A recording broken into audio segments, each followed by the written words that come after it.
Sur Europe 1, Mathieu Noël. Vous écoutez toujours Europe 1, il est midi 23, rien ne s'oppose à midi, continue avec Eva Rock, Benjamin Lévesque, Mathieu Charrier et notre chroniqueur star. Déjà qu'en temps normal il est méchant, aujourd'hui il a lu Le Figaro. Alors préparez-vous au pire parce que comme dirait Cyril Lignac, ça va chier dans les casseroles.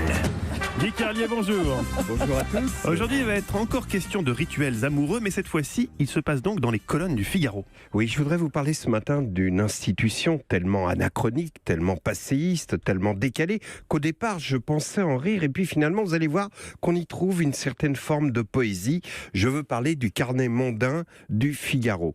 Alors d'abord, pour toi, le jeune qui nous écoute, qu'est-ce que le Figaro ? Bah oui, c'est un journal pour personnes âgées, un peu comme Notre Temps, mais qui s'adresse aux vieux riches, c'est-à-dire aux retraités de la haute finance, de la politique, de la diplomatie, de la coloniale, mais également aux aristocrates désargentés, aux châtelains en fin de course avec les commandements d'huissier glissés sous la grande porte. Mais outre ce délicieux parfum de 4e République, il y a dans le Figaro un bijou d'anachronisme et de désuétude. Il s'agit du carnet mondain, où des gens dont les ancêtres ont acheté des titres de noblesse font semblant d'oublier l'abolition des privilèges et annoncent leur reproduction, leur naissance et leur décès en se donnant du monsieur le comte, du madame la marquise ou du capitaine de corvette. Et à cet instant, je m'aperçois que je pensais écrire quelque chose de plus ambitieux que ces lamentables chroniques animales qui vous amusent, Mathieu, que je consacre habituellement à la masturbation des iguanes ou à la fornication du kakapo. Et je prends conscience qu'au bout du compte, le carnet mondain du Figaro constitue une description des rites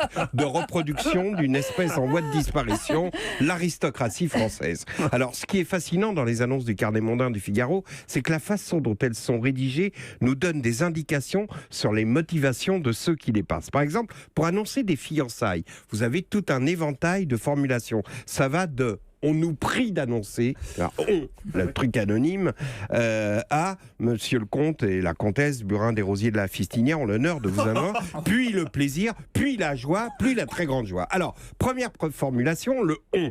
Ce on anonyme signifie que les parents ne font pas figurer leur nom pour bien montrer qu'ils ne sont absolument pas d'accord avec cette union, et que si Gontran Burin des Rosiers de la Fistinière est contraint de se fiancer avec une fille chouffard, c'est parce que cette petite pute s'est fait foutre enceinte par le fils de monsieur le comte et qu'on est obligé de régulariser, de faire entrer par effraction une roturière chez les Burin des Rosiers de la Fistinière.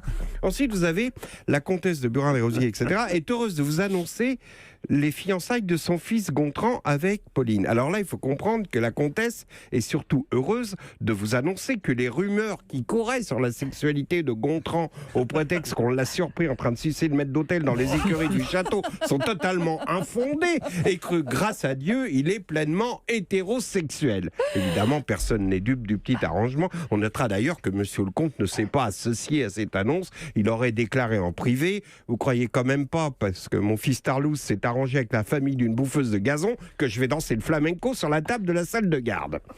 Pour finir, les deuils. Là aussi, plusieurs formules. Alors, vous avez, les familles font part du rappel à Dieu, et là, c'est sobre, il n'y a pas de truc, c'est-à-dire que c'est une vieille, genre Tati Daniel, qui faisait chier tout le monde, qui appelait les domestiques en frappant le sol avec sa canne, et qu'elle laisse rien à sa famille, vu qu'elle a tout donné de son vivant à la SPA. Ensuite vient la progression des sentiments, qui obéit au théorème de Bettencourt, qui dit que l'importance du chagrin lors d'un décès est proportionnelle à l'importance de la part d'héritage perçue par celui qui exprime son chagrin. Le paroxysme, évidemment, c'est quand les héritiers annoncent que l'aïeul a été accueilli dans la joie du Seigneur. Il faut comprendre que la joie du Seigneur, c'est quand le notaire ouvre le testament. Alors là, le Seigneur, il est joyeux. Merci beaucoup Guy Carlier, je vous lis ce texto réel que j'ai reçu d'un ami qui s'appelle, effectivement mon ami s'appelle Antoine Burin des Rosiers, et il me dit embrasse donc Guy pour moi. Toute la famille lui transmet ses amitiés.